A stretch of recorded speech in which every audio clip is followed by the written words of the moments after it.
Hello everyone, how are you doing? This is MD Tech here for another quick tutorial. In today's tutorial, I'm going to show you guys how to send a photo or video in a TikTok message.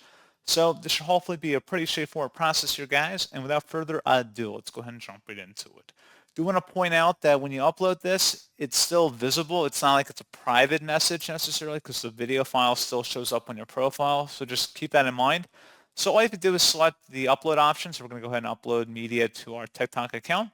Select the select option at the top and then select next. Select next. You can adjust the visibility selection by everyone can view this post. If you select this, you can select friends or only you.